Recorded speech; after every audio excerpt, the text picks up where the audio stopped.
Bwana Yesu apewe sifa. Tuinamisha vichwa tumshukuru Bwana.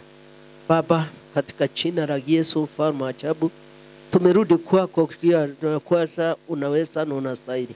Asante kwa ajili ya dakika umenipea kwa ajili ya neno lako, ili niende kupeana vibibe vyako, ili wapate kuwa na mwelekeo katika utakatifu wako. Asante kwa yale yote umetenda. Nimekemea na kuharibu kila kazi ya giza inayopinga na kuinuka kinyume cha mafundisho hiyo roho ishindwe.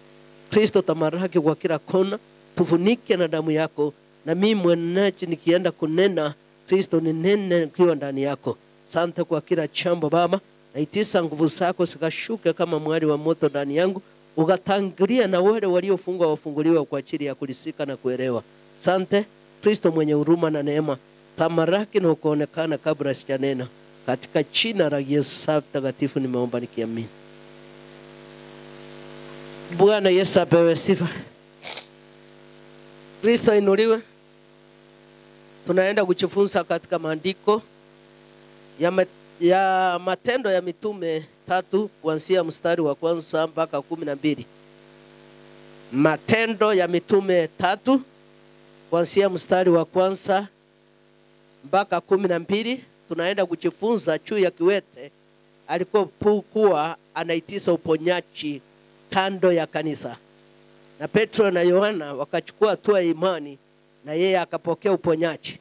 Kwa hivyo tunaenda kusoma juu ya kiwete, na juu ya kiwete chizi imani yake ilikuwa, na chizi Paulo walichukua hatua, walikuwa wafuasi wa Mungu, ili wapate kulitenda lile neno Bwana Yesu Kristo aliacha hapa duniani. Narudi katika maandiko ya Matendo ya Mitume 3. Maandiko yatuambia hivi: basi Petro na Yohana walikuwa kikwea pamoja na kwenda karuni saa ya kusali saa 9. Na mtu mmoja alipokuwa kiwete kutoka tumboni mwa mamaye, alichukuliwa na watu, ambaye walimweka kila siku katika mlango wa hekalu itwaye Mzuri, ili aombe sadaka kwa watu waingiapo ndani ya hekalu. Bwana Yesu apewe sifa. Hapa tunaona ya kwamba Yohana na Petro walipokuwa wanaenda kila saa 9 wakienda kusali hekaluni ya Bwana, kulikuwa na mtu mmoja kiwete alipokuwa anapepwa na watu wengine, anapelekwa katika kando ya mlango ili apate kuitisha sadaka, msaada manaye, ili ile msaada iweze kumsaidia katika maisha yake. Bwana Yesu apewe sifa. Alikuwa amewekwa mahali pale pa mlango, wale waingiapo ama watokapo wapate kumpatia msaada wa sadaka. Lakini hayo yote au kwa matumaini ya Bwana, hiyo ilikuwa lengo ya wale waliona ya kwamba atapona. Inaweza kuwa uko katika shida na vita mingi sana, umefika wakati umepoteza tumaini katika maisha yako. Lakini wewe msikilizaji, wacha nikuambie hivi, yeye Yesu Kristo anaweza kupitia mitume na manabii na wainjilisti, ili apate kukomboa, ili apate kukugusa upokee uponyaji, ili upate kuinuliwa tena kuwa kiumbe kipya katika maisha. Bwana Yesu apewe sifa. Hapa turudi nyuma tuone ya kwamba wakati Petro na Yohana walikuwa wanakwea masaa ya 9 kwenda kusali kule hekaluni wa Bwana, walikutana na yule kiwete akiwa amewekwa katika kando ya hekalu, ili wale waingiapo watokapo wapate kumsaidia. Hawakuwa na lengo ya kwamba anaweza kupona, lakini walimweka mahali pale ndiye apate kusaidiwa. Bwana Yesu apewe sifa. Kumaanisha ya kwamba wale walipokuwa wanampepa walikuwa wamekosa tumaini ya kwamba yule, kwa sababu alikuwa amesaliwa akiwa kiwete katika tumbo ya mama yake, hawezi akawa kiumbe kipya tena abadilika akuwe mzima. Kwa hivyo lengo ya wale waliompatia walikuwa na imani hapa. Hawakuwa wanajua kwamba Yesu Kristo anaweza. Walikuwa na imani ya kwamba asaidiwe ili masiku yake endelee kuishi katika ulimwengu wa dhambi. Bwana Yesu apewe sifa. Kwa hivyo wewe Mkristo ulio mahali hapa, inategemea vile unayoweka imani yako. Na imani ni jambo iliyo ndani ya mwanadamu, lakini haiwezi kaonekana. Yule alipokuwa ama wale walipokuwa wanampepa wakimleta mahali pale, Imani yao walikuwa nayo ni ya kwamba apate kusaidiwa, lakini si apate kupokea uponyaji. Haleluya. Walikuwa wameamua hivyo ya kwamba yeye huyo kiweta alikuwa amesaliwa katika tumbo ya mama, alikuwa anasaliwa hivyo kutokana wakati aliposaliwa alikuwa kiwete. Kwa hivyo hawao kuwa na tumaini ya kwamba Kristo anaweza. Imani yake ilikuwa inakuwa ya kwamba yeye ako hivyo mpaka mwisho. Bwana Yesu akapewa sifa. Lakini mstari wa 3 yatuambia hivi, mtu huyo akiwaona Petro na Yohana wakiingia hekaluni, aliomba apewe sadaka. Bwana Yesu apewe sifa. Kwa hivyo yule mtu kiwete wakati alipoona Petro na Yohana wakiingia hekaluni, aliomba sadaka, hakuomba uponyaji. Kwa hivyo wewe ulio karibu na yule mgonjwa, itategemea ni imani aina gani unayoweza kumweka. Unaweza kumuonyesha ya kwamba hataweza kuamuka, unaweza kumuonyesha ya kwamba mwisho wake ndio huko, ama unaweza kumuonyesha ya kwamba Yesu anaweza. Alipoweka katika kando ya lile lango la hekalu, alipoona Petro na Yohana wakiingia, tegemeo lake ama tarajio yake ilikuwa anataka apewe pesa ama sadaka. Bwana Yesu apewe sifa. Na Petro akimkasia macho pamoja na Yohana, akasema tutasema sisi. Akasema tutasema sisi. Akawaangalia akitarajia kupata kitu kwao. Bwana Yesu apewe sifa. Alipokuwa katika hilo lango, wakati Petro na Yohana walipokuwa wanaingia, alitarajiwa kupewa sadaka, lakini sio uponyaji. Bwana Yesu apewe sifa. Kristo ainuliwe. Wakati alipokuwa ameitisa, maandiko yaniambia Petro na Yohana wakamkazia macho. Wakasema tutasema sisi. Akawaangalia akitarajia kupata kitu kwao. Bwana Yesu apewe sifa. Alitarajia apate kitu kwao.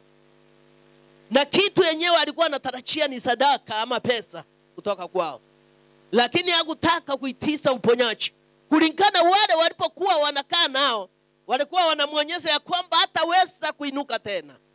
Bwana Yesu apewe sifa. Kwa hivyo wewe mpendwa, wakati unaenda katika mgonjwa mahali yako, yule aliye na shida, muonyesha ya kwamba Bwana anaweza kumuinua, anaweza kuondoa umaskini, amubariki na kumuinue tena. Bwana Yesu apewe sifa. Kwa hivyo wacha kumuonyesha ya kwamba hataweza kulea watoto alio nayo, hataweza kusomesha wale alio nao, hataweza kujenga nyumba ya kifahari. Wacha kumuonyesha ya kwamba hiyo ndio mwisho wake, kwa sababu ile ulipoona ya kwamba ana kitu ya kuweza kusimamisha. Lakini huyu Mungu wetu ni Mungu wa neema kubwa sana, mwenye ushindi na mwenye mamlaka. Anabadilisha yule anayemwamini dakika yoyote. Ichukui muda kumbadilisha, lakini anachukua wakati kumbadilisha. Bwana Yesu apewe sifa. Kwa hivyo wewe uliovunjika moyo, uliona ya kwamba utabadilika katika maisha yako, kuwa na imani na tumaini kwa Yesu Kristo, kwa sababu yeye ndiye anapenya njia mahali pasipo na njia. Kuwa na neno lakini sio maneno, ukitarajia kwamba siku moja utaonekana ukiwa mtu. Bwana Yesu apewe sifa. Bwana ainuliwe. Kwa hivyo maneno ya watu isikutise, maneno ya watu isikuvunje moyo. Yale waliongea vile unakaa isikufanya mbali na Yesu Kristo. Kaa na yeye, mwambie nafurahia vile nilivyo. Kwa hivyo vile ulivyofurahia kwa Bwana, mwambie Bwana nahitaji uniinue, nahitaji utengeneze njia mahali pasipo na njia, na kuomba Baba uniongoze vile upendavyo. Matarajio yangu yawe yako, sio yangu. Bwana Yesu apewe sifa. Bwana ainuliwe. Kwa hivyo usipoteze tamaa ukiona ya kwamba utaweza. Katika ile mlima utaweza ukiwa na imani. Katika ile mapunda utaweza ukiwa na imani. Kwa hivyo kitu unahitaji kuwa Mkristo ni imani. Ukae katika hali ya imani na kumtegemea Mungu. Ukue katika neno lakini usikue katika maneno. Umwabudu Bwana katika roho yake na ukweli. Umwambie kufundisha njia zake na sheria zake. Haleluya. Bwana Yesu apewe sifa. Ambia Baba nifundishe njia zako na sheria zako. Nifundishe vile naweza kukaa katika wewe. Nifundishe vile naweza kukaa ndani yako, ili na wewe ukae ndani yangu, mambo yote yakuwe sawa nikikaa katika wewe. Haleluya. Bwana Yesu apewe sifa. Bwana inuliwe. Na wale wanaenda kuona wagonjwa wakiwa hospitali, wakiwa katika manyumba zao, wapatie tumaini ya kwamba Kristo anaweza. Hakuna muwezo yoyote isipokuwa wewe, yeye. Bwana Yesu apewe sifa. Bwana inuliwe. Wakati nilipokuwa mgonjwa mwaka 87, ilifika nikao imani, lakini nilikuwa kuomba zaidi, sikuwa na rara. Kwa sababu nilizunguka kila mahali, daktari akasema hakuna ugonjwa. Bwana Yesu apewe sifa. Sasa wakasema ya kwamba vile anasema hakuna ugonjwa, tutawapeleka kwa daktari wa kienyeji. Daktari wa kienyeji wakatabiri uongo juu yangu, lakini tumaini yangu na imani ilikuwa kuwa na kwamba mimi nitasimama tena na nitamuita Kristo. Bwana Yesu apewe sifa. Wewe ulio na macharibio, ulio na vita, wewe magonjwa yanayokulemea usiku na mchana, kuwa na tumaini kwa Yesu Kristo. Ili urara ukiwa katika Yesu Kristo, badala unarara ukiwa katika giza. Bwana Yesu apewe sifa. Bwana inuliwe.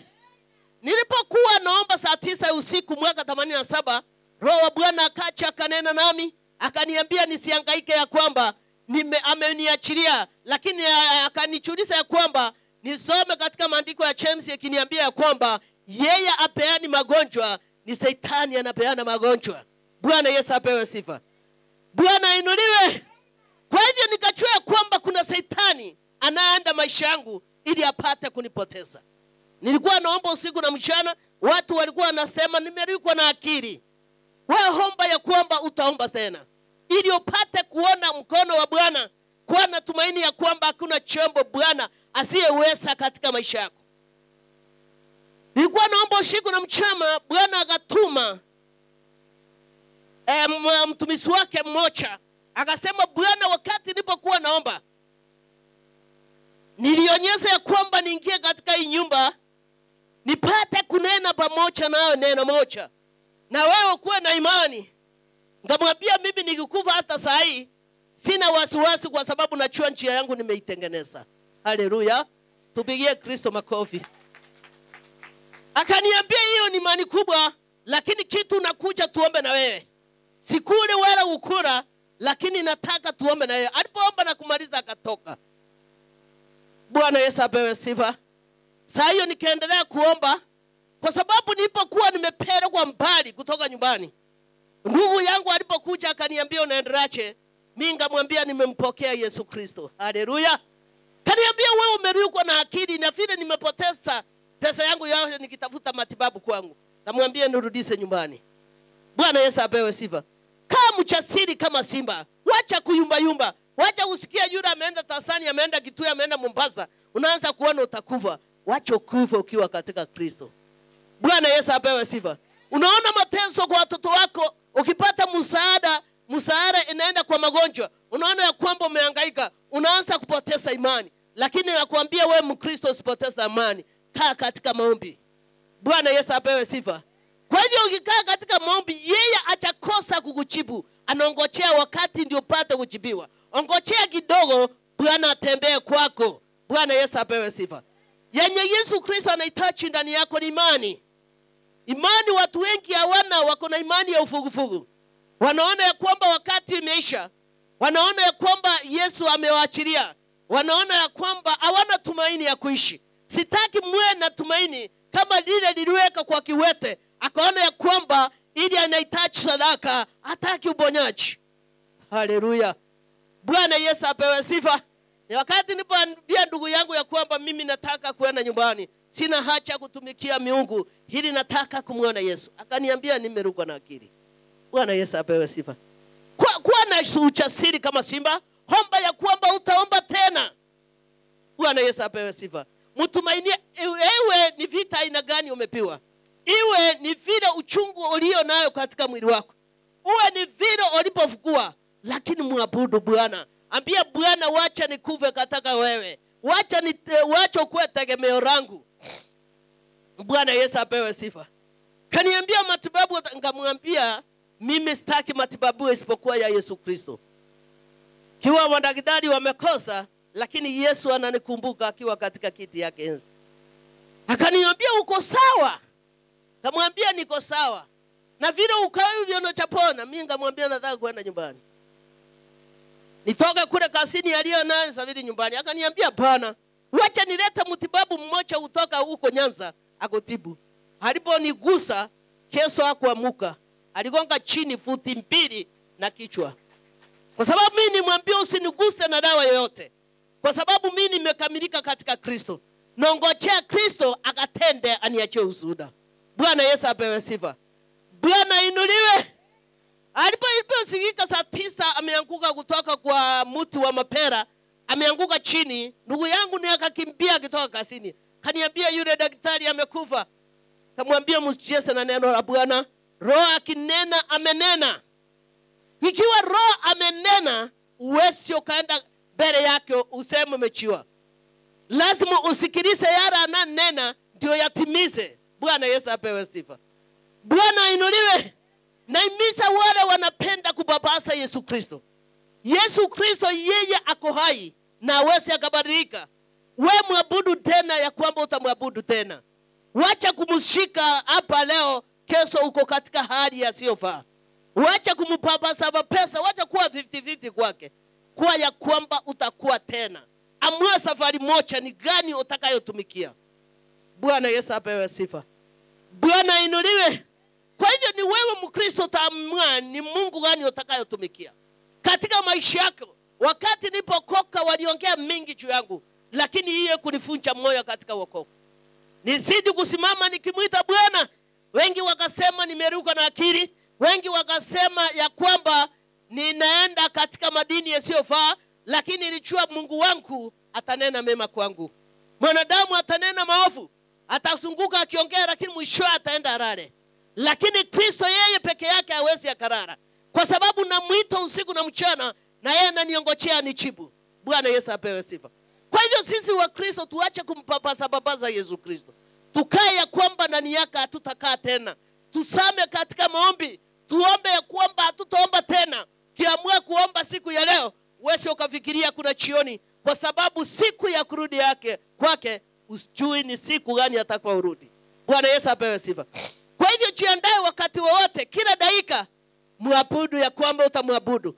Mtafakari huyo Yesu Kristo. Kaa katika yeye ukijua kwamba yeye ndiye aliyokuokoa, yeye ndiye alikupatia uhai, yeye ndiye amekuweka mpaka wakati huu. Kwa sababu wengi wamerara. Sio ya kwamba wewe uko hai ungali mtakatifu, lakini ni kwa ajili ya neema.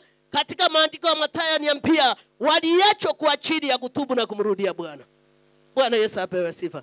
Kwa hivyo sisi tulio mahali hapa sio wakamilifu mbele ya Bwana. Wewe unaopumua mahali yako sio kwamba wewe umestahili mbele ya Bwana. Amekupatia wakati wa kutubu na kumrudia. Hii wakati wa kutubu usipoteze wakati katika vitina, katika masengenyo, katika kupiga wengine vita baridi. Wewe hii wakati ulio nao tafuta uso wa Bwana. Ambia Bwana na kuhitaji kila wakati. Niongoze katika sala zilizo safi na takatifu. Lililo ndani yako lisio kufurahisha ling'oe kwa sababu uko na uwezo. Nipatie upendo na amani na tumaini ya kukanda katika wewe. Bwana Yesu apewe sifa. Kwa hivyo usifanye mimi nikapoteza imani. Unipatie imani, unichase na kunifunulia. Bwana Yesu apewe sifa. Bwana inuliwe. Wakati nilipokuwa naomba sana, wengi walisema sitaolewa. Lakini namshukuru Bwana, niko na ndoa na watoto 4. Bwana Yesu apewe sifa. Wengi walikuja wakiniambia wewe utaolewa wapi? Na vile unapigia watu kelele. Na vile unayumba. Hakuna poma itasikika. Wacha nikataliwe nikiwa katika Kristo. Bwana Yesu apewe sifa. Bwana inuliwe. Nakumbuka wakati nilipotumwa pande ya Meru, dada yangu alikuja akasema ya kwamba hakuna, anaambiwa urudi nyumbani. Wewe ni msichana mdogo, wewe ukasunguka Kenya hii ati kwa sababu unatafuta uso wa Bwana. Kamwambia acha vile nilivyo, pepa mizigo yako, rudi nyumbani. Bwana Yesu apewe sifa. Unajua chakula ya tumbo ni ya muda, lakini neno ni la uzima. Hiyo ndio naamini. Bwana Yesu apewe sifa. Kwa hiyo mtu asikunulie suti, asikupaka mafuta mazuri, asikupatia pesa mingi ndio furahio na yeye kwa ile dhambi anafanya. Wewe simama katika neno hata ukiwa maskini. kwa sababu Bwana siku moja atakuinua. Bwana Yesu apewe sifa.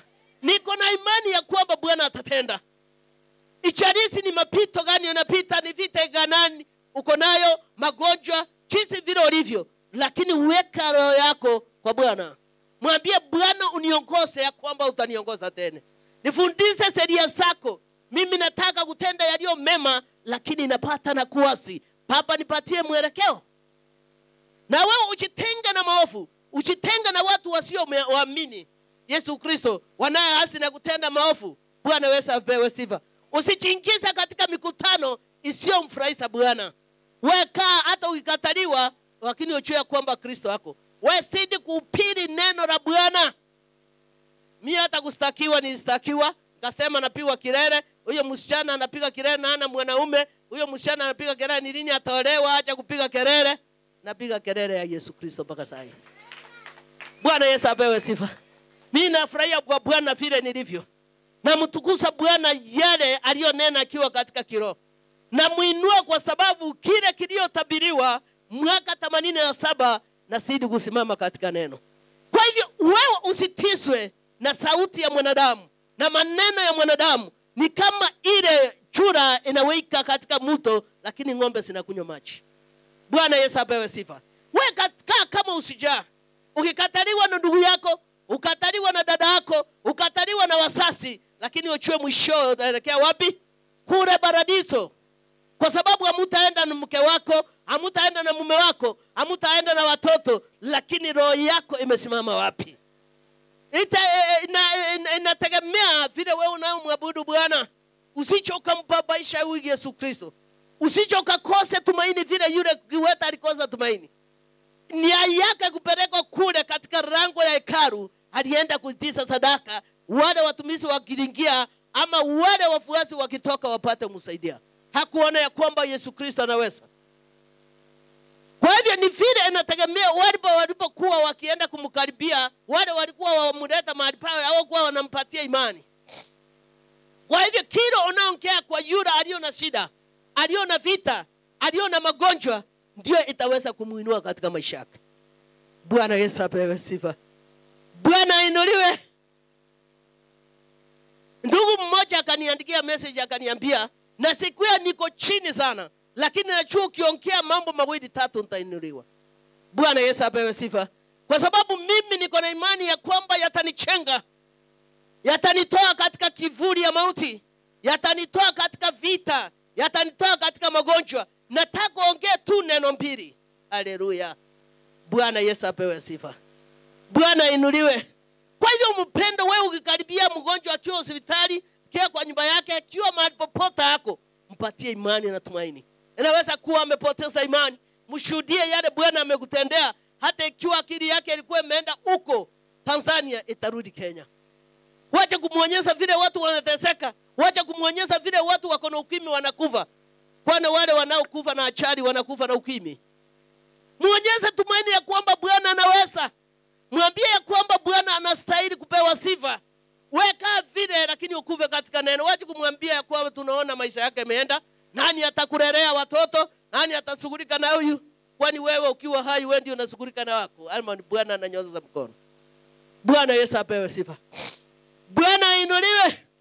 Patia jirani yako neno ama tumaini ya kuishi.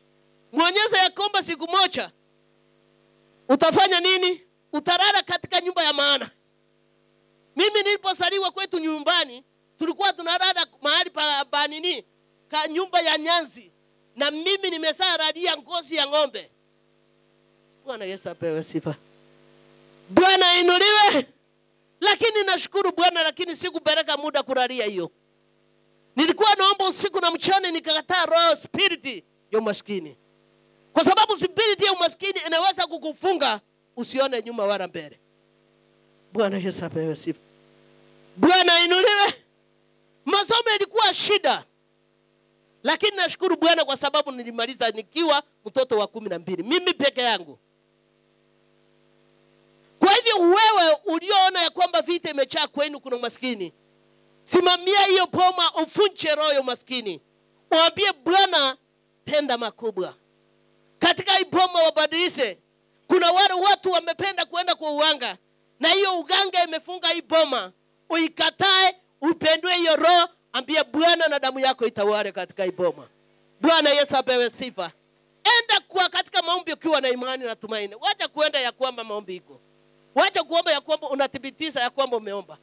Enda na ujasiri, enda na imani, enda na tumaini. Sama katika maombi. Mwambie Bwana na kuongojea. Najua hapa wewe ulitenda. Wewe enda katika maandiko, mwambie katika verse fulani atuambie hivi. Uliana ya kwamba katika yule aliyoponya Naamani, alipomanywa katika njia ya mzangao, hata Ayubu vile alivumilia, alipata ushindi. Unampatia, unanena na Bwana na yeye anakuinua. Wacha kuenda kumpapasa Yesu Kristo. Unasema hii ni saa 8, saa 9 wacha niombe. Unaomba tu unaamuka. Yaani unaomba, unathibitisha maombi. Sitaki siku ya leo wewe ukienda kuomba mpendo uthibitishe maombi. Nataka ya kwamba ukienda kuomba, unaomba ya kwamba utarudi jioni ombe. Bwana Yesu apewe sifa. Unaomba ya kwamba hiyo ndio mwanzo na mwisho wa kuomba Bwana. Kwa sababu tujui siku wala saa yake, hata malaika hawajui. Kwa vile hawajui, tunajiandaa kila wakati. Kwa hivyo nanena kwa wale hawana tumaini, kuwa na tumaini sasa. Wale wanashinda katika vitina na masengenyo, toka mahali pale mrudie Bwana. Mwambie Bwana sasa utawale. Nikienda nikuta vikundi ya wamama 2 watatu na waimisa katika neno. Bwana Yesu apewe sifa. Bwana inuliwe. Kwa hivyo nikikutana watu 2 watatu na waambia neno. Nilipata mahali kuka mfurugo na waambia Bwana anatupenda. Hakuna haja ya kukosana kwa sababu sisi zote tuko katika safari. Na hii safari inaitisha upendo. Bwana Yesu apewe sifa. Turudi katika maandiko. Yule alipokuwa kule alikuwa anatarajia apate kitu kutoka kwa wale watumishi wa Bwana. Wakati walimwambia tazama, alikuwa anatarajia atapata kitu.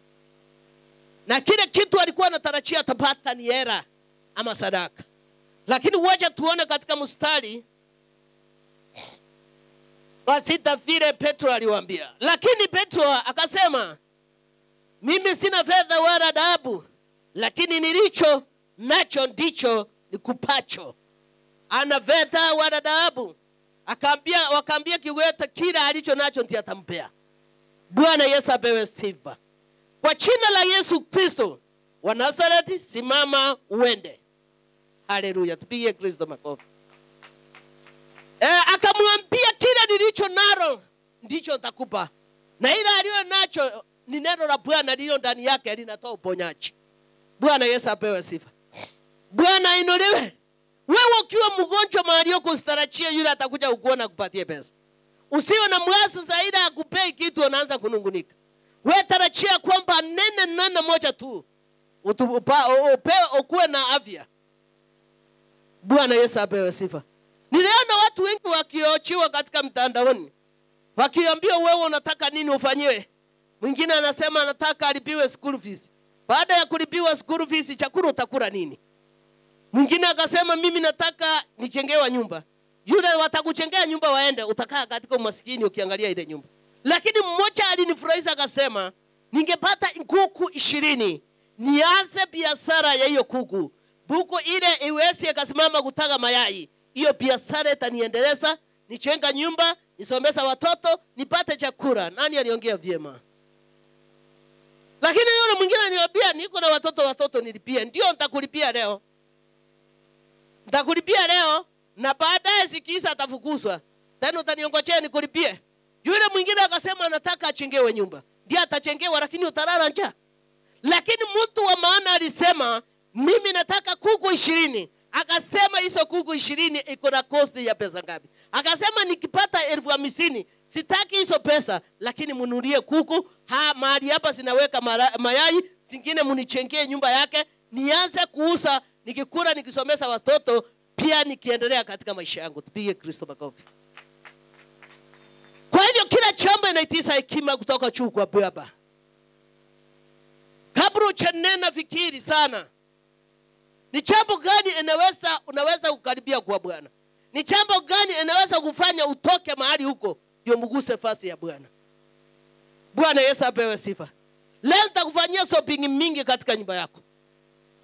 Utakula hiyo shopping lakini utakosa kulipa nyumba, si ndio? Bwana Yesu apewe sifa. Bwana ainuliwe. Nitakutoa katika nyumba ya nyasi nikuchengia nyumba ya mabati 40. Lakini utakaa hiyo nyumba ukiwa na njaa. Eli nikuwekea biashara mahali fulani, ukuwe unasimama katika hiyo biashara, ukiona unaona yule aliyekufanya nini? Aliyekuinua katika hiyo biashara. Kwa sababu hakuna wakati mwana wa Mungu atasuka kuinua ili atumie yule aliye wake akuche kukuinua. Ni uongo ama ni kweli? Bwana Yesu apewe sifa. Kwa hivyo sisi wa Kristo ama sisi wafuasi wa Yesu Kristo hatujasaliwa tuwe wachinga. Tunasaliwa tukuwe na hekima na maarifa. Umeokoka kuwe na hekima. Kwa hivyo swali unapoulizwa, fikiria kabla hujajibu. Hata kwako uko na watoto 5 6, ukiona yule mtoto unauliza na anajibu haraka, hiyo sio mwerevu. Lakini ukiona yule unauliza anateka hatua anakujibu, huyo mtoto ni professor. Bwana Yesu apewe sifa. Haya yote utaijua kama usami kama maombi, kama usami Biblia. Uwezi ukaijua kama unashinda katika vitina. Uwezi ukajua, utakuwa mtu wa kubayuka. Na unajua mtu wa kubayuka, maandiko yatuambia ametoka katika neno. Ameenda mbali na neno. Kwa mtu mwerevu, kwa sababu uchaitwa uchaokoka kuwe mjinga. Kwa mtu mwerevu unajua vile unakaa na jirani yako, unajua vile unakaa na rafiki yako, unajua vile unakaa na watu wote kwa jumla, na unajua kumwogopa Bwana. Na maandiko yatuambia ya kwamba kumwogopa Bwana ni kumcha Yesu Kristo, ni kuheshimu walio watumishi wake. Sasa ukaniambia unaheshimu Mungu, unaomba sana kama uheshimu watumishi wake. Na wamekesa wakikuombea, huo unachistuka tu uko hai, lakini wanasikia ya kwamba fulani alienda. Bwana Yesu apewe sifa. Bwana ainuliwe. Kumwogopa Bwana ni kuheshimu watumishi wake na kutenda yaliyo haki mbele ya macho ya Bwana, na kuogopa kutenda yaliyo maovu kwa jirani yako. Bwana Yesu apewe sifa. Kristo ainuliwe. Petro na Yohana wakaambia kiwete, hakuna jambo tunayokupea isipokuwa kile tulicho nacho ndio tutakupea. Katika jina la Yesu of Nazareth, asimama afanye nini? Haleluya, tupigie Kristo makofi. Lakini kiwete akiwa katika ile lango alikuwa anatarajia hera kutoka kwa wale wanaoingia na wale wanaotoka. Kumaanisha alikuwa analetwa anawekwa huko asubuhi. Wale walikuwa wanampeba wakimweka barabara au kwa natumaini. Lakini wacha weka tumaini kwa Bwana. Tegemea huyu Yesu Kristo, kwa sababu ndio atakufukiza kule ngambo nyingine. Mwambie kwamba Kristo nakupenda. Na ukimpenda lazima upende jirani yako. Sasa ukaniambia unampenda ukiwa unapenda jirani yako. Na kuheshimu, wewe ukaniambia unamheshimu kama uheshimu mtumishi wa Bwana. Bwana Yesu apewe sifa. Ishalisi ni wa kila aina gani ako nao, ni aina gani ya ni wapi anahudumu, lakini umheshimu. Bwana Yesu apewe sifa. Maandiko yatuambia 7, akamshika mkono wa kuume, akamuinua mara, nyayo zake za vigundo vya miguu vyake vikatiwa nguvu. Haleluya. Kristo apewe sifa. Wakati aliponena jambo moja bigu katika jina la Yesu Kristo, Bwana Yesu apewe sifa, wa Nazareth, simama na uende. Haleluya.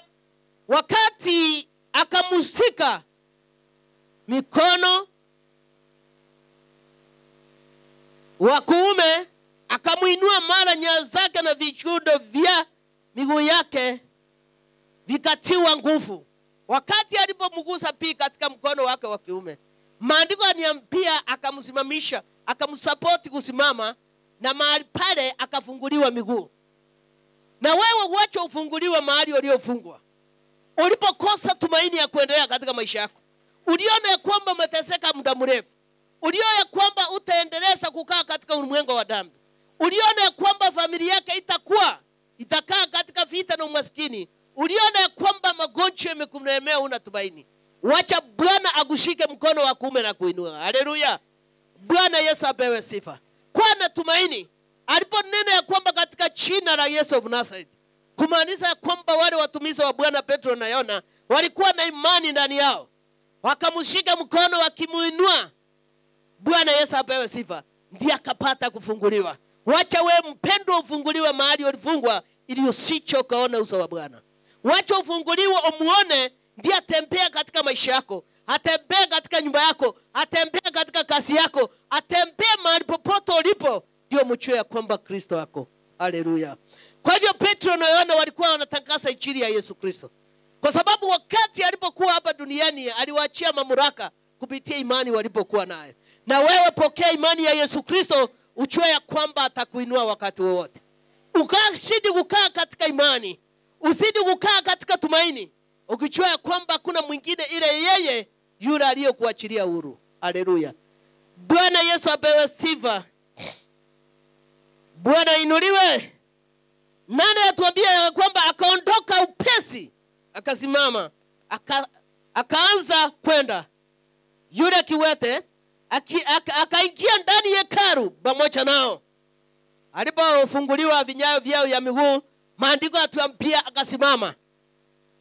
Akaondoka upesi, akasimama, akaanza kwenda pamoja na Petro na Yohana kuingia katika hekalu. Bwana Yesu apewe sifa. Tupigie Kristo makofi. Akaingia ndani ya hekalu pamoja nao, akienda akirukaruka na kumsifu Mungu. Haleluya. Maandiko yatuambia wakati alipopokea ishara kutokana kwa Yesu Kristo, alisimama akaandamana na Petro na Yohana, akaingia katika hekalu akirukaruka. Haleluya. Haleluya. Kwa hivyo ni maajabu gani Mungu wetu kupitia mwanae Yesu Kristo anaotutendea. Ukiwa na imani na tumaini, ukifuata mwongozo ulio mema, hata kuachilia kamwe. Kwa hivyo wewe uliopoteza imani, sitaki upoteze imani ya kuishi. Nataka ukuwe na imani ya kwamba lipo lisiopo, simame katika Kristo. Piwe vita, sugumiwe magonjwa, sugumiwe kifo, sugumiwe ajali, ambia Bwana nakupenda. Haleluya. Bwana Yesu apewe sifa. Mwambie wewe nakupenda, sikuachi. Ijalishi ni mapito gani unayopita, ijalishi ni muda gani nimeteseka nikiwa kitandani, ijalishi nimehangaika usiku na mchana nikitafutia watoto, sina kazi, naenda kibarua, nafanya wiki moja, naambiwa imeisha, naingia kule nafutwa, naingia mahali, yani hakuna mahali napata amani. Lakini najua wewe tegemeo ni lako, na kuangojea muda kidogo ndio nipate ushuhuda. Haleluya. Kwa hiyo ongojea huyu Mungu wako muda kidogo, ndio pokea ushuhuda ukiwa unasama katika maombi. Sio unamwongojea ukiwa unakula na ukura, lakini unamwongojea katika imani na katika kusali, katika upendo na amani. Haleluya. Bwana Yesu apewe sifa. Kwa hivyo tunaona ya kwamba yule kiweta alifunguliwa, akaingia mahali pale akirukaruka pamoja na wale walipokuwa wamemponya. Ili walirukaruka akimsifu Bwana kwa yale miujiza na matendo aliyofanya. 9, watu wote wakamuona wakienda, akamsifu, akienda akimsifu Mungu, wakamtambua ya kuwa yeye ndiye aliye akiketi na kuomba sadaka penye mlango mzuri wa hekalu. Wakachaa usangao, wakastaajabu mambo yale aliyompata. Haleluya. Tupigie Kristo makofi. Wakati walipomuona wale watu walipokuwa hekalu akirukaruka akiimba, walimtambua ya kwamba yeye ndio yule alikuwa anakaa akiombaomba. Haleluya.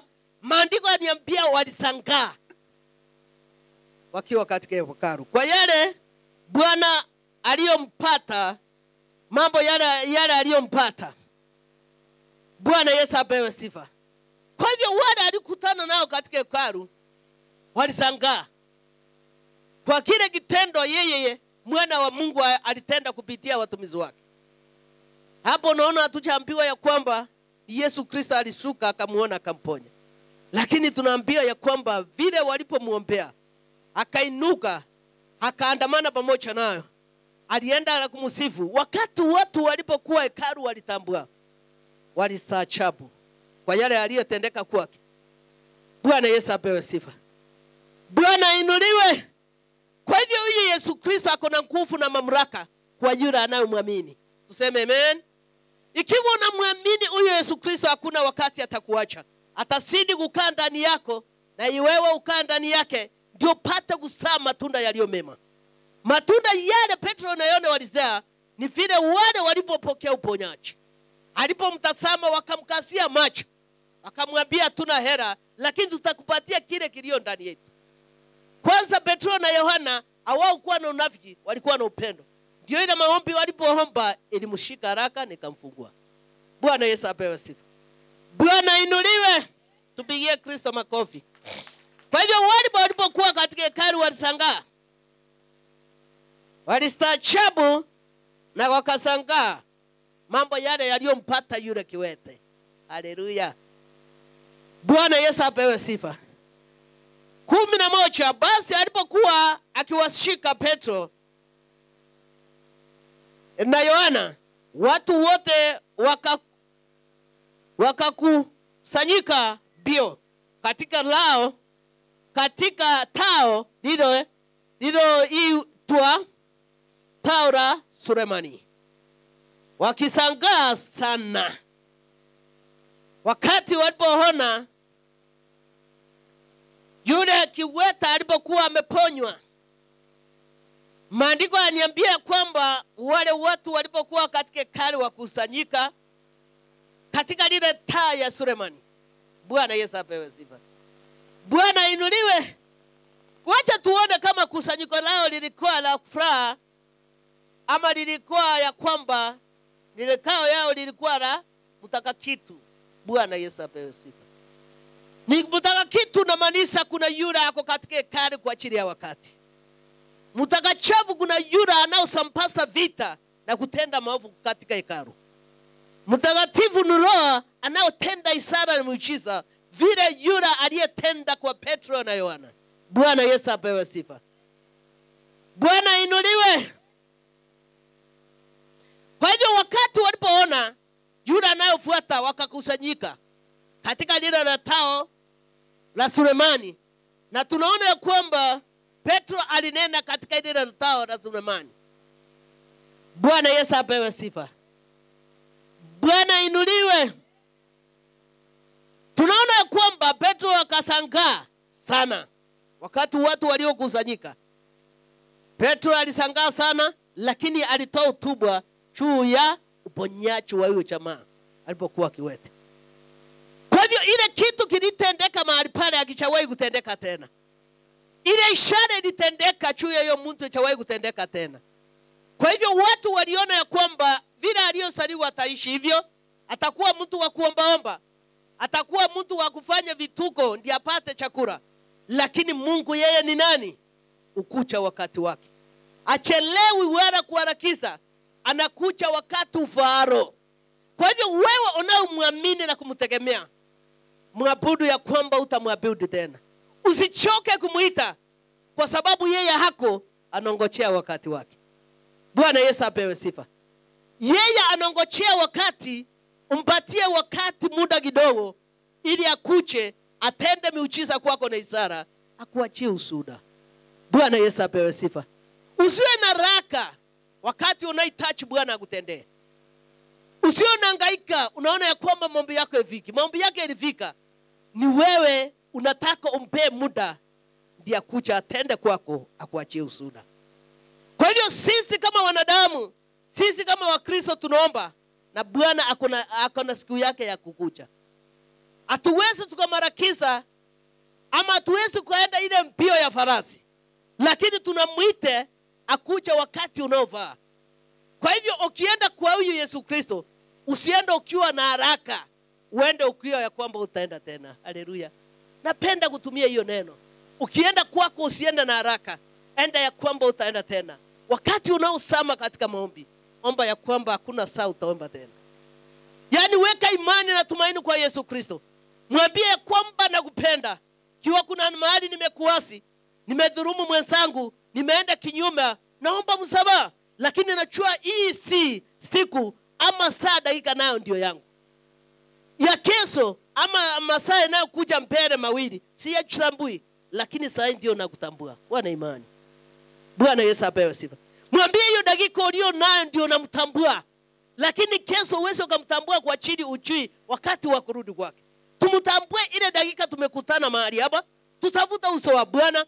Ikiwa tuko na vikwazo ndani yetu tuondoe, ikiwa tuko na chuki ndani yetu tuondoe, ikiwa kuna vitina tuondoe, ikiwa kuna mambo unayofanya simfurahishe Bwana, dakika hii ndio nataka uondoe. Wacha kusema nitaenda usiku nikese. Ujue ikifika saa 11 utakuwa nini kwako. Kwani ile dakika ulio naye do your best. Ndio mfurahishe Bwana, malaika wakiwa katika kiti yake enzi wasangilie.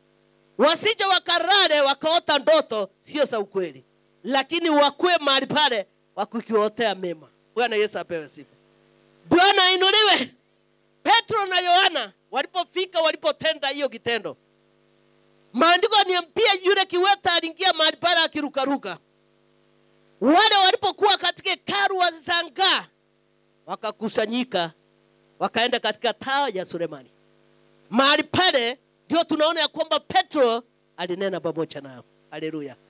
Kaa na imani ndugu yangu. Wacha ukuwa na imani ya ufugufugu. Wacha kuona ya kwamba utasomesa yule mtoto ulio naye.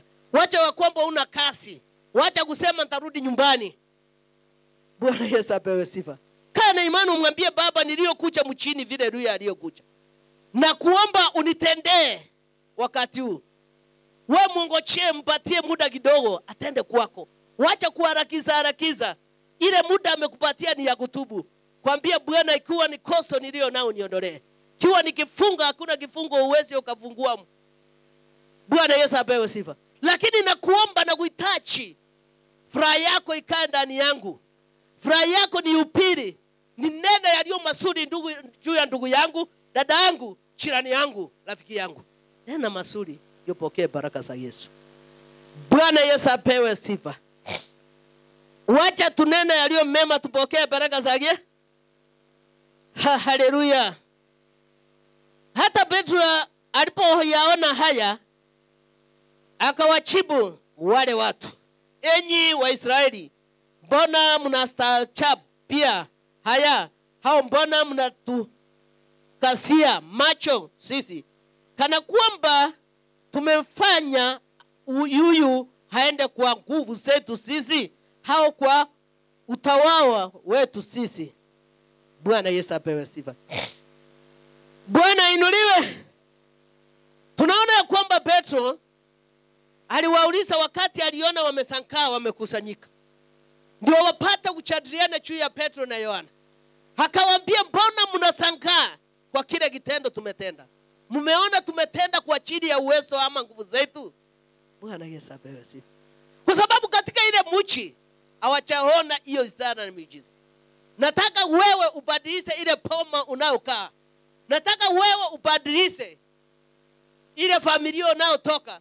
Nataka wewe hata mahali umeolewa kuwe na mabadiliko. Mahali umekaa kuwe na mabadiliko. Usio ya kwamba wewe ndio unafanya nini mambo isije kaendelea katika ikwazo. Usione ya kwamba wewe ndio unafungia wengine baraka mahali pale wasiinuliwe. Bwana Yesu apewe sifa. Bwana inuliwe. Wakati wale walipokuwa katika hekalu waliona hayo, maandiko yatuambia walisaajabu wakashangaa. Lakini wakaitana mikutano katika ile tao ya Sulemani. Wakati Petro alipoona hivyo, akawasoma akili. Ndio kwa sababu akawauliza na kuwajibu. Haleluya. Bwana Yesu apewe sifa. Kwa hivyo kuna kitu kinaweza kutendeka mahali ulipo. Uone ya kwamba uchaona ni ndoto. Utaona ni ndoto wakati una imani ndani yako. Utaona ni Mungu wakati unamwamini Yesu Kristo. Kwa hivyo uchague kitu kimoja, usichokaona ndoto, ili umuone Yesu Kristo. Na kuombea ukuwe na imani thabiti katika maisha yako. Katika safari hiyo wokovu, Bwana akushike mkono akuongoze. Utafakari juu yako usiku na mchana. Kilio ndani yako kikue kilio safi, sio kilio na chizi. Ndio Bwana wakati ataporudi, atapokunena na watu wake, ukuwe mmoja wao. Lakini usio mmoja wa wale wakufunja wengine moyo katika safari. Uwe mmoja wa yule wakuambia Bwana ya kwamba anaweza. Katika hii safari inataka imani, uvumilivu na kusama katika maombi.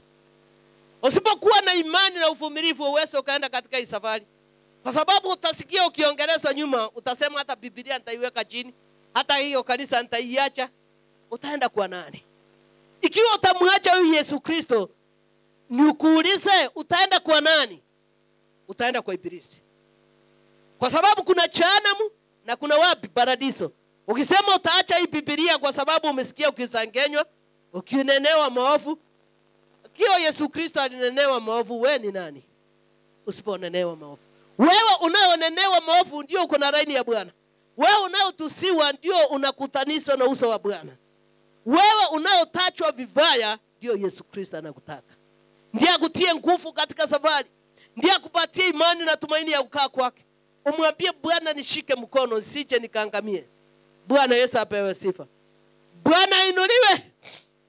Watakusanyika vikundi wakiongea maombi. Lakini muongojee Bwana ukiwa katika laini ya maombi. Mwambie Bwana nakuhitaji, nisiwe mtu nimepingukiwa na imani. Naomba kila wakati nitembapo uonekane mbele yangu. Bwana Yesu apewe sifa. Kristo inuliwe. Ambia Bwana nataka nikie barua njema naweza kusemeka. Mahali naishi, mahali nafanya kazi, na kila mahali niendapo nikuwe barua njema. Nisiwe inachificha katika ndani yako. Ati nikitokea wa watu naonekana mzuri. Nikienda mahali sijulikane kule Mombasa, kule Nakuru nafanya mambo ya giza. Bwana Yesu apewe sifa. Nataka kila mahali unaenda rekodi yako ikuwe nzuri. Unaotachiga, unaonekana uliwe mwema kabla uchatambulika wewe ni Mungu unaabudu nani. Bwana Yesu apewe sifa. Kwa mpole kama Biblia. Bwana Yesu apewe sifa. Abudu Bwana ya kwamba utamwabudu tena. Wacha kupoteza imani katika njia zako. Ambia Bwana Baba nahitaji wewe unisike mkono. Kila mahali unatembea umwambia kuangazie, akujibu na nene pamoja naye. Bwana Yesu apewe sifa. Sina mengi na Bwana awainue na wabariki. My name is Moses Mbandi na niko na shairi. Kwa baba na mama uwe na heshima. Ukiwa njiani fikiri moyoni. Mpende jirani uwe na heshima. Mzee mpishe njiani mvushe, pekee usimwache uwe na heshima. Asanteni. My name is Barbara Kwamboka. I have a song. Mtu mmoja kwa jina Zakayo alitamani kumwona Yesu, alipanda juu ya mkuyu ili apate kumwona vema. Mtu mmoja kwa jina Zakayo alitamani kumwona Yesu, alipanda juu ya mkuyu ili apate kumwona vema. Yesu kamsishuka chini, naye Zakayo akashuka, wakaenda na Yesu kwake, wakala na kufurahia. Yesu kamsishuka chini, naye Zakayo akashuka, wakaenda na Yesu kwake, wakala na kufurahia. Thank you. My name is Sanjay Melvin. John 31, it says, of the Lord shall be your wisdom. My name is Michelle Nema from Nabi Powerful Christian Church, and I have a song. Let's share joy among us. Let's share joy among us. Let's share joy among us. Let's share joy in our heart. Let's share joy among us. Let's share joy in our heart. Tuonyeshe upendo wa Yesu. Tuonyeshe upendo wa Yesu. Tuonyeshe upendo wa Yesu. Tuonyeshe upendo wa Roho. Tuonyeshe upendo wa Yesu. Tuonyeshe upendo kati yetu. Thank you and welcome.